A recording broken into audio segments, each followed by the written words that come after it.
Magandang araw po sa inyong lahat. We welcome you to Iparas kay Paras at ito inyong lingkod Ado Paglinawan na bumabati sa inyo, Secretary.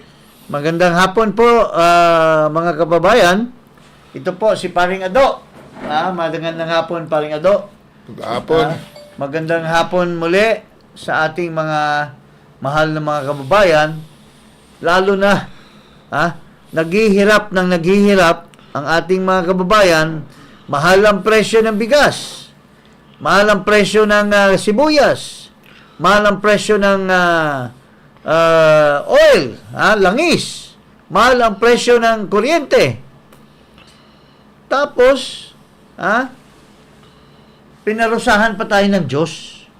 Dahil may isang tao na sobrang sinungaling, nagtalumpati doon sa Kongreso kung ano-ano na yung mga pinagsasabi na puro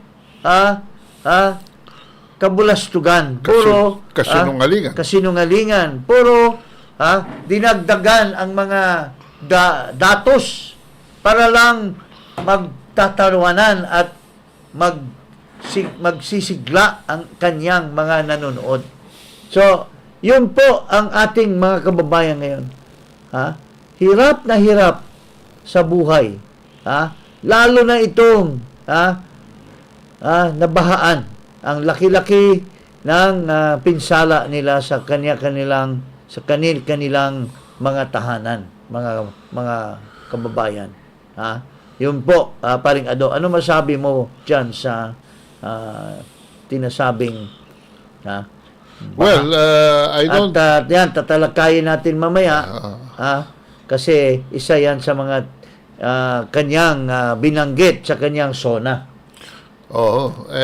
Alam mo, sawan-sawa na ang taong bayan. Hirap na. At hindi ko inaasahan na sa pamamagitan ng ating Pangulo ay iinsultuhin pa niya ang ating pag-unawa sa mga sitwasyon na araw-araw ay hinaharap natin. At ito ay tuloy-tuloy ang pambubudol niya para niya sinasabi sa ating mga kababayan na anyway, bobo naman kayo, magsisinungaling ako sa inyo at bubudulin ko na naman kayo dahil wala naman kayong kadala-dala, puro kayo uto-uto. Oo nga, yun nga, yun. Yun ang message niya sa SONA niya. At mayroong isang matindi pang binanggit siya sa SONA. Na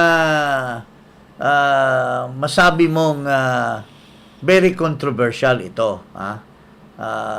Hindi natin malaman kung ano talaga ang karapat-dapat na gagawin ng gobyerno rito. Kasi doon sa panahon ni Pangulong Duterte, maayos naman ito. Maayos man ang pagpapatakbo nito. During the time when Secretary Dominguez was then the Finance Secretary, napakagaling ang operation nitong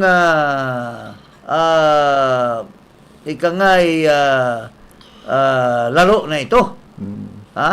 The country was making money, maayos, matiwasay ang pagpapatakbo under Pagcor.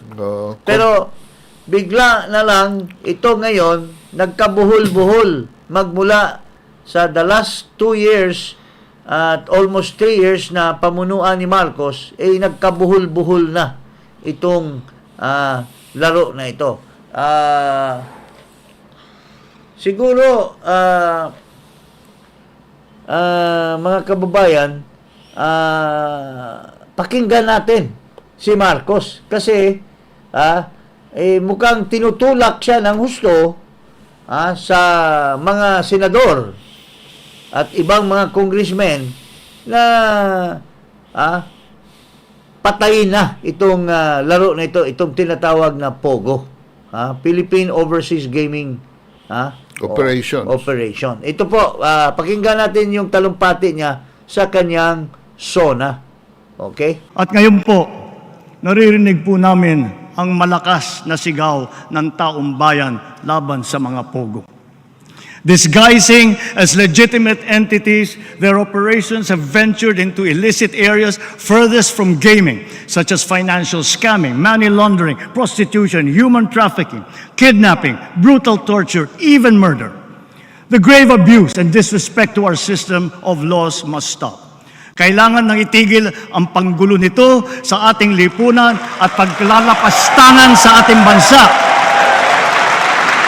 Talagang Talagang benta-benta sa galeriya. Isang benta sa galeriya, siguro may inattach siya na susian.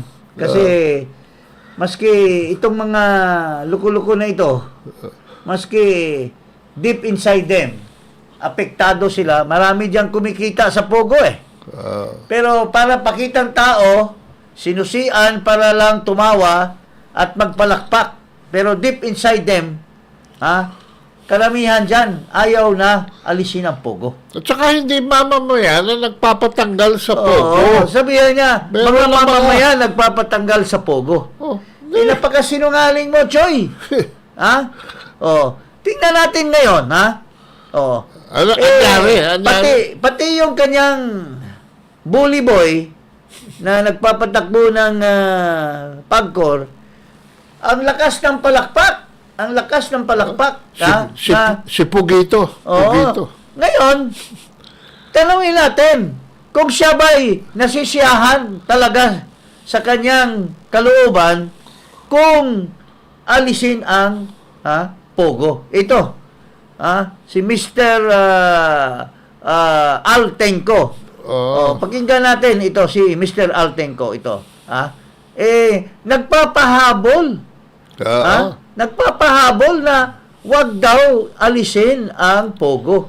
Nakakatawa kasi kung magtatanggal ka ng Pogo, kung magkukonsulta ka kung anong gagawin mo sa Pogo, di ba? Paring ang tatanungin mo muna yung gaming regulatory office ng gobyerno. Yung PAGCOR. Tatanungin mo muna. Hindi ka dapat padalos-dalos na turo ni Gatchalian, turo ni Hontamayros, turo ni sino-sino na alisin na yung Pogo. Dapat ang tanungin mo muna yung nagpapatakbo ng Pogo, nagre-regulate ng Pogo. Tanungin natin ito si Mr. Altenco. Kung pumayag ba siya na tanggalin ang Pogo. Ito, pakinggan natin. Kasunod ng utos na Pogo ban ng Pangulo, inaapilan ng PAGCOR na huwag isama sa mga isasara ang 12 Pogo companies. Ipinuto rin itong libo-libong empleyado at mga negosyo pa ang maapektuhan. Kung sasama niyo po yung SBPO, umigit kumulang po nasa sa 40 to 42,000. Dahil yung pong official na nagtatrabaho sa mga overseas gaming companies or yung bago nga IGL na today, nasa sa mga 31,800 po yata kung di ako nagkakamali. And then, or sabihin na natin himigit kumulang 31,000. And then ito pong sinasabi ko kanina pang sa SBPO, halos po mga 9, almost 10,000 na po. Kaya pag sinuma nyo, nandun nyo sa malapit sa 40,000. 43 ang lisensyadong Pogo company, sabi ng PAGCOR. Pero 12 dito, inaapilan ng PAGCOR na huwag maisama sa mga isasara dahil customer service agents lang daw ng mga gaming company.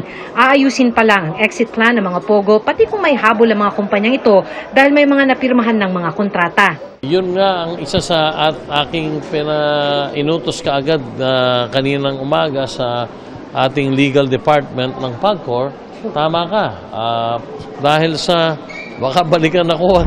Nitong 2023, mahigit 5 billion pesos ang kinita ng PAGCOR mula sa mga Pogo. Klarong-klaro na hindi nag-uusap yung head ng agency concerned at saka yung Pangulo. Sumigi na lang itong walang alam na Pangulo, walang kinonsulta, kundi mga sabi-sabi lang ng mga senador. Tapos ginagamit pa niya yung pangalan ng mga ating mga kababayan na yun daw ang nagpapasara ng PAGCOR. Dito base sa report ng news,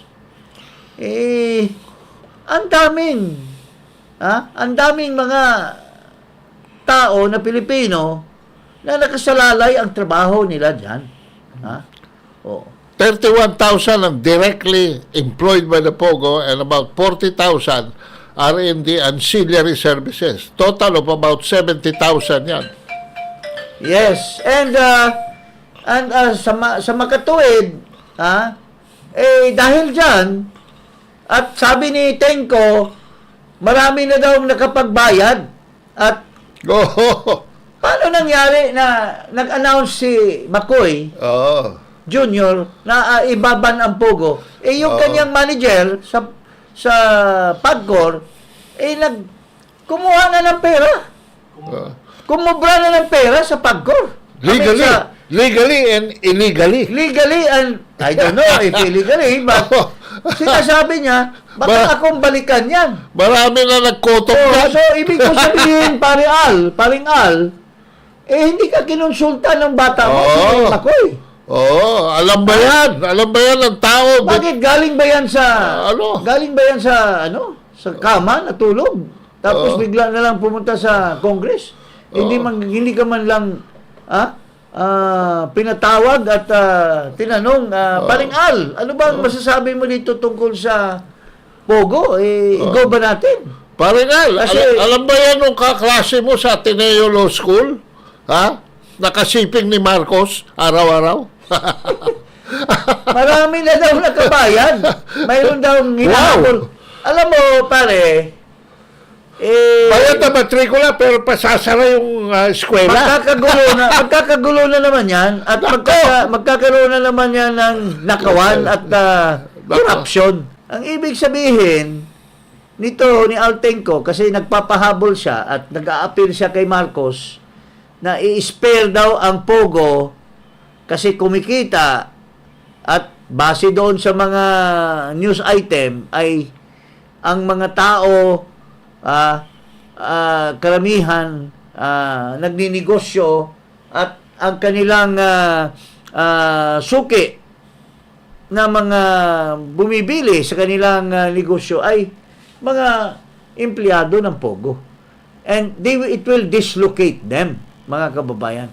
Pero dahil sa walang pag-aaral, ang naririnig lang ni Marcos, yung mga dinadaldal ni Gatchalian, ni Hontiveros, isolated cases, kasi mayroon naman talagang aberya ang Pogo, at ito ay mga illegal na mga Pogo, tulad dyan sa Porac and some instances dito sa Parañaque.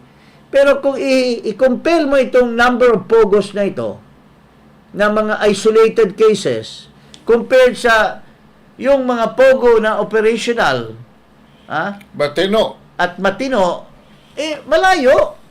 These are just isolated cases. And yet, naniwala si Marcos sa mga salsal or salsal, mga daldal nitong mga tapos ginamit pa ang pangalan ng taong bayan. Ang taong bayan daw nagpapasara, which is not really true. As a matter of fact, yung kanyang regulator, yung kanyang tao sa PAGCOR, si Altenco, ay humahabol. Kasi sabi niya, madidisgrasya tayo dito pagka tanggalin ito dahil nakatanggap na kami ng pera. Pero huli rin si Altenco dyan eh. Huli din. Bakit 12 lang out of 43? Ano ang instruction? Lahat. Kung yung lahat ay ibabalik, 43 ang dapat nag-i-intercede ka. Ano ang pinakakain sa iyo nung 12? Anong justification sa iyo nung 12? May special treatment ka. Under the table. Nakapagbayad na. By your own words. Sir, bayad na tayo rito. Anong binayaran nung 12? Ang gulo.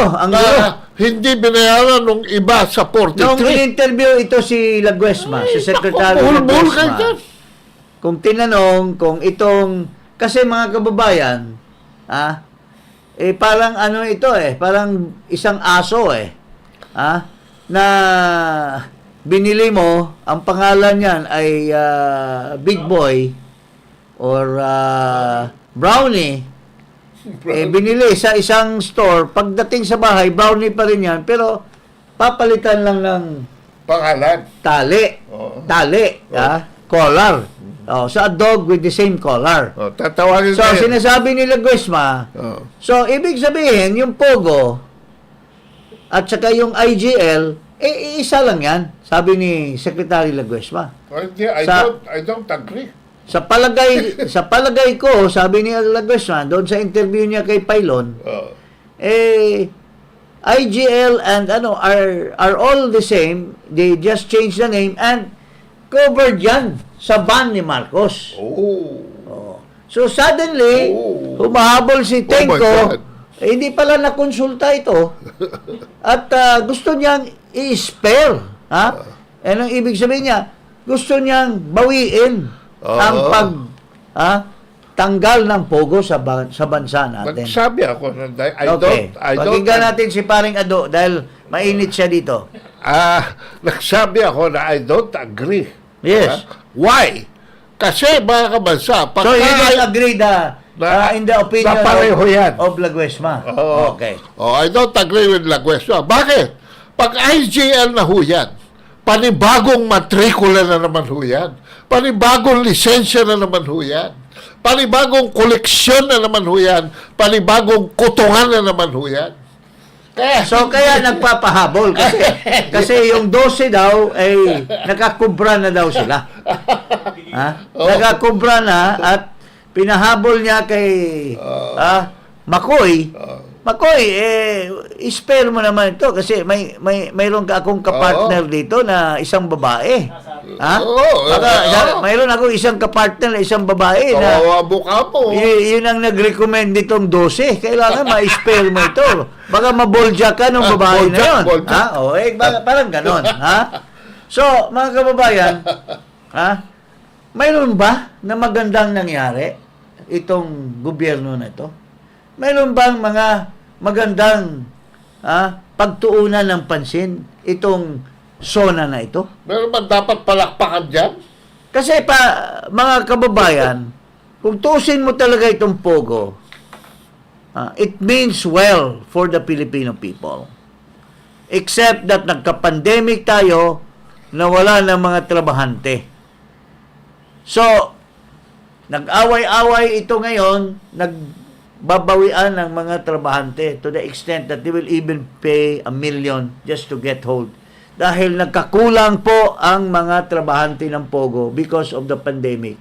And because China no longer wants to send people here.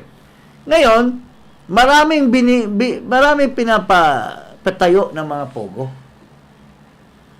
So, kung walang trabahante, wala silang operation. So ang laki ng kanilang mga building, ang laki ng mga kanilang mga kwarto. Di gumawa na lang ng mga ibang kabulastugan tulad ng trafficking, tulad na But these are isolated cases. There was one in Pasay City, itong sa Porac, itong sa Concepcion ba? Yung kay Goo. Bamban. Oo. These are just isolated. Pero kung tingnan mo yung buong business ng Pogo, maraming matitino. By the way, kinonsulta ba niya yung 3 Remulla tungkol dito? Ang pinakamatindi nitong matamaan, yung aking kaibigan, na napakalaki ang kanyang the biggest Pogo operation, at maraming kumita nito, yung may-ari ng lupa, mga may-ari ng mga lupa nito na binili nito aking kaibigan, ang pangalan niya ay si Kim Wong. Matagal ko ng body ito kaibigan, pero hindi ko sinasabi that birds of the same feather flock together, But ito ang isa sa matatamaan ng husto. Bigat yan. May mga kaibigan pa tayo dyan sa Pasay, napakaraming Pogo dyan at Paranaque. Kasi yun ang bastion ng Pogo. So, ito lahat ay mawawalan ng hanap buhay. Nang biglaan. Oo. Walang pag-aaral. Actually, gradual ito. This all started not with the Pogo operations itself, but the real estate business. Oo. According to some smart people in the real estate business, malaki ang nadagok sa mga real estate na pinatayo ng to cater the workers of the Pogo. So, nalagas yan. Ngayon, ito na naman. Yung Pogo na mismo ang pinapatanggal ni Bongbong Marcos. At naghihiyawan ang mga hipokrito. Alam mo, yung mga buhaya. palakpak. Pati si Altenco pumapalakpak. Natanggalin daw ang Pogo. Tapos afterwards, the next day, naghahabol na wag you spare the Pogo. Paano ba yan? Tama ba yan? Pagmamani obra mo sa bansa natin, Marcos?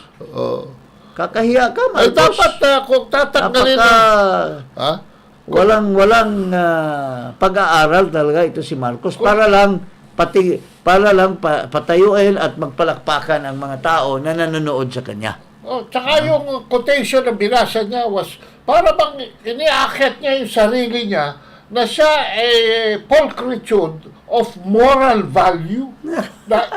Siya ang good and kalaban niya yung mga evil. Kung gano'n ang usapan, pati yung katabi ni Altenco, dapat alisin mo na rin yan. Oo, yung lahat ng sugal, alisin mo. yung maging milyonaryo tayo. Pati mga kasino, alisin mo na. Maging milyonaryo tayo. Bakit hindi inalis yan? Kung inalis yung Pogo, mas worse ito. Oo. Dahil talagang Kubra lang, walang kinikita. Kubra lang ng kubra. kawawa ang mga tao na Pakita nga natin ang sandali. social amelioration dito na manggagaling yung pera sa mga PAGCOR at saka mga PCSO para sa taong bayan. Pero mukhang nalalagas na yan. Kung talagang high moral value kayo, lahat ng sugal, pati huweteng, pati small town lottery, alisin nyo. Masyado pala kayong mga moral. Grabe. Matataas sa integridad nyo. Pakita natin yung kung sino yung katabi ni Altenco dyan na palakpak ng palakpak. Yung nagpalakpak na dalawa. Palakpak sila Oh my God. My God. Tanggalin na ang sugal. Mapapalapit pa kayo sa mga obispo ng Katoliko. Kung talagang magagaling kayo. Hindi lang Pogo. Pati PCSO, tanggalin na. Lottery yan Pati casino, tanggalin nyo na. So, lahat na yan. mga kababayan, wala din yan. By December, Wala rin. by December, nagbabargain na yan. At before we know it, Marcos has already changed his mind. Marcos has already allowed Altenco to Basa-basahe. to massage. At kubra ng kubra pa uli. Kubra ng kubra. Ang tawag niya sa basketball, mga kabansa, not counted. Not counted yung Not counted. yung ban. There is no ban at all. It is only for show Oh my God. that you will have a ban. Mga comedian ito, mga showbiz kayo. Artistahin. Tapos mga kababayan, nakakatawa. Pati doon sa mga... Kasi nung isang araw, napag-usapan natin yung video. may lumabas na video. May Sa lumabas na California. video Oh. ng isang bangag na nagsisip-sip ng cocaine. Sumisinghot. Sinasabi namin, dapat mapatunayan yan. Oo. Kasi, pinagsinungalingan ng Armed Forces ni Andulong na ano daw, at napakalakas ng pagsinungaling or pinagsinungalingan ni Abalos na ito daw ay mga deep fake. Oo. Biglang nagalit. Mayroong isang nagalit na tao na nakakaalam dito sa tungkol kay Marcos. Nagagalit. Patay na ito Bumalik. Biglang bumaba at nagsalita sa amin. Ito, pakinggan natin. Binulungan kami na, huwag kayo maniwala yan. Matagal na yung nagkukukain. Yan si Marcos Jr. Ito. Patay na ito, pero bumalik sa lupa para kanyang patunayan na yung video ay tunay. Ito, pakinggan natin. Cocaine, pinakamahabang karanasan sa pagsinghot ng droga. Ha? Ba't di mo sinama yun?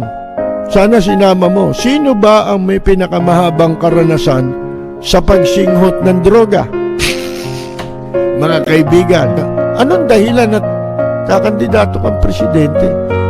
Ayaw na ninyong tumigil. Ang dami na ninyong nakulimbat sa pinakikinabangan niyo yung kinulimbat ng tatay niyo. Bumaba si Percy Lapid at sinabi niya, huwag kayong maniwala dyan. Totoo yan. At ito na yung tao na pinakamaraming karanasan sa paghisinghot ng droga.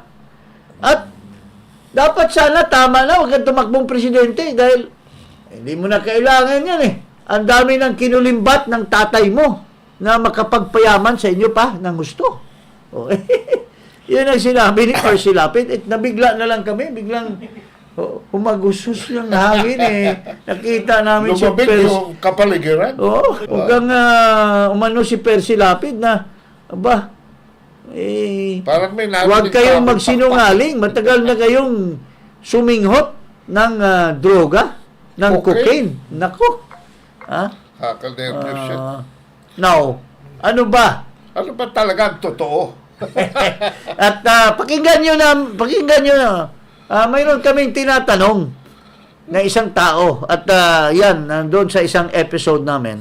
At sana mapatunayan niya kasi sumali siya sa isang political movement or isang grupo na kalaban sa gobyerno.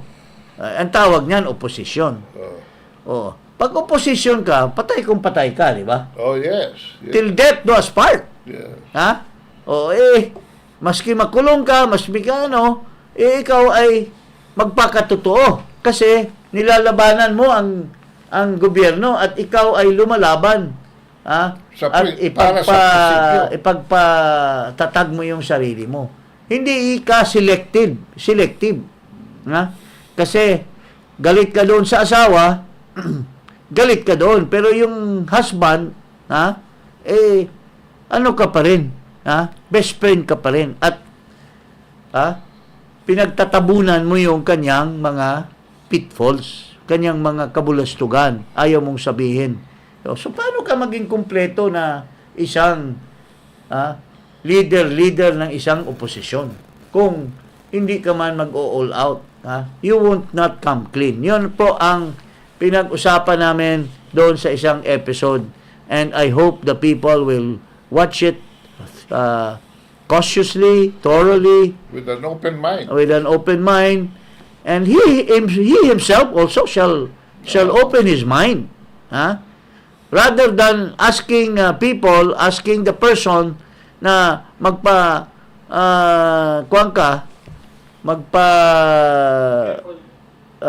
hair follicle test. There's no need for that because you are the one who is very much aware that this person is really doing cocaine for himself. Di ba? Bakit ka pa iiskapo? Kung pwede mo namang sabihin na, talagang nakita ko yan kasi halos araw-araw kami magkaibigan. Ganun yan, di ba, pare? Huwag kasama. Oo. Para kaming pinagbiyak na... Pinagbiyak na na durian. Na durian. O ano ba? Wag yung durian, sayang yun. Masarap yung durian eh. Ano na lang, papaya na lang. Ay. Papaya na lang. Anyway, yan ho eh. Ang dami kasi ngayon, ang dami sinasabi, pero ang layo sa katotohanan at pinaniniwala ang taong bayan. For instance, halimbawa, may katahimikan na. Well, pero alam wala mo, pa pala. sa katapusan, let's us say this, no? Ito po sabihin natin, na kung talagang pagpapatunayan mo bilang isang pangulo, papatunayan mo na lilinisin mo talaga ang gambling, ang pagsusugal dito sa ating bansa, it's a good start for you to say, ibaban mo ang pogo. Ang kasunod niyan, ibaban mo yung wetting or STL. So, yun ang mga, dati ang mga illegal eh, pero nilegalized eh. Ibaban mo yung online sabong, yung mga ganon. Pero dito, nagsabi ka, ibaban mo, pero yung bata mo na humahabol at nagbulong-bulong sa iyo na, boss, i-spare mo ito, baka walang mangyari yan. Baka pakitang tao lang yan. Bawi. Only for the duration of the SONA.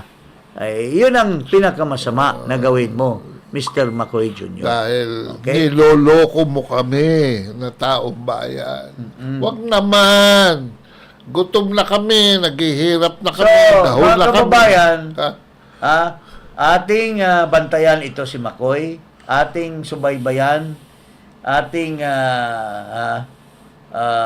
tingnan ng mabuti kung talaga bang ibaban ba niya talaga ang pogo.